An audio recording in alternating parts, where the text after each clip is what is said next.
Welcome to the crime contact news India channel. Vikarabad జిల్లా సిసిఎన్ఎన్ news. Vikarabad నైరుతి రుతుపవనాలు ముందుగానే వస్తున్నాయని 2 సార్లు వర్షాలు కురుస్తాయి. దాంతో రైతుల ఆనందంతో పంటలు పత్తి, మొక్కజొన్న, కందులు వివిధ పంటలు వేసుకున్నారు.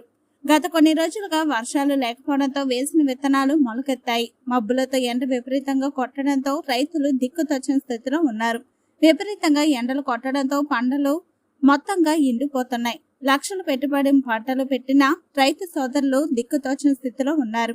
పత్తి విత్తనాలు ప్రభుత్వ రేటు సుమారుగా 80 రూపాయలు ఉండగా ఏ విత్తనాలు అయితే ఫర్టిలైజర్ షాపు వాళ్ళు డబుల్ చేసి అమ్ముతున్నారు అని రైతులు ఆవేదన వ్యక్తం చేస్తున్నారు. పత్తి విత్తనాలు 2000 నుంచి 2500 వరకు అమ్మారు అని, అయినప్పటికీ వర్షాలు పడితే బాగుంటుందని అంటున్నారు. రైతులు అధిక మొత్తంలో పరిగి నియోజకవర్గంలోని పూడూరు మండలంలో అధికంగా పత్తి పంటను ఎగుమతి చేస్తుంటారు. అలాంటిది ఇప్పుడు వర్షాలు లేక మొలకెత్తిన విత్తనాలు వాడిపోవడంతో రైతులు తీవ్రమైన ఆవేదన వ్యక్తం చేస్తున్నారు. రైతు బాగుంటేనే దేశం బాగుంటుందని అన్నారు. అదే రైతుకు కష్టాలు వస్తే దేశ పరిస్థితి ఏ విధంగా ఉంటుందో రైతుల యొక్క బాధలు చూడండి. రిపోర్టర్ శ్రీనివాస్, వికారాబాద్. తుర్కేన్కేపల్లి రైతును 10 ఎకరాల పత్తి పెట్టిన కౌలుకేసుకొని ఇక మొత్తం ఎండిపోతున్నది. ఇప్పటికీ దాదాపు 60-70 వేలు పెట్టుబడి అయింది. ఈ పోయినసారి అట్లే 18 ఎకరాల మొక్కలు వేస్తే అది పోయినాయి. ఇప్పుడు పత్తి పెడితే మొత్తం వానపడ్డదని పత్తి పెట్టినాం, ఏమీ లేదు, మొత్తం ఎండుకపోయింది. ఇప్పటి వరకు ఏమి దానికి రెస్పాన్సిబుల్ ఏం లేదు, ఆన లేదు, ఏమి ఎట్లా చేయాలనో ఏం చేయాలో ఎట్లా బతకాలి. ఇప్పటి వరకు అయితే ఆన లేవు, ఏమి మొలకలు ఎండిపోయినాయి. మా బతుకులంతా ఎవరు పట్టించుకోగలుగుతలేరు. దీనికి ఎవరున్నారు, ఎవరు లేరు, రాజకీయ నాయకులు లేరు, ఎవరు లేరు. కూలీలు అవి అన్నీ వచ్చి 70-80 వేలు పెట్టుబడి అయింది. కూలీలకే ఏం లేదన్నా 20-30 వేల కూలీలు అయినరు.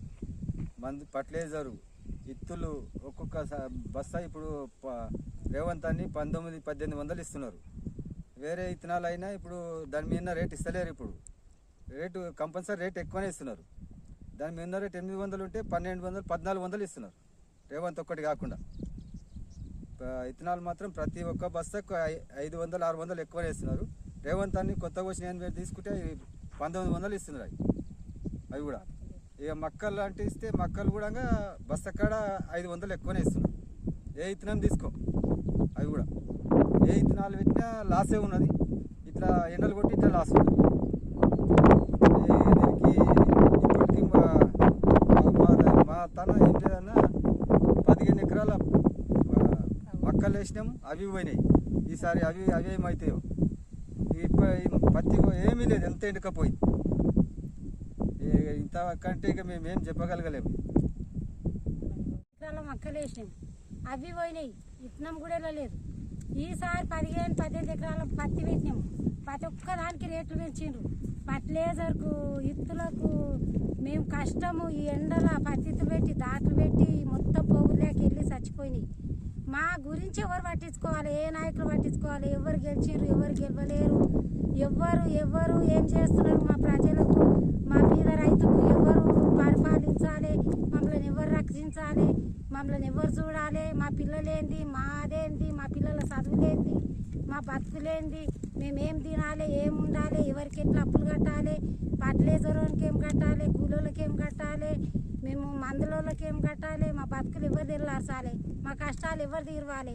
మేము చేసుకుంటూ పోయి ఇంకా గొడ్డు చాకరీ మేము ఇదే చేసుకుంటూ పోయినా కూడా ఎంత కష్టపడి రైన్ వేసుకొని బతుకుదాము, మంచిగా ఉందాము అనుకున్నా కూడా మేము కౌలు కూడా కట్టలేకపోతున్నాం. మేము ఎట్లా బతకాలి సార్?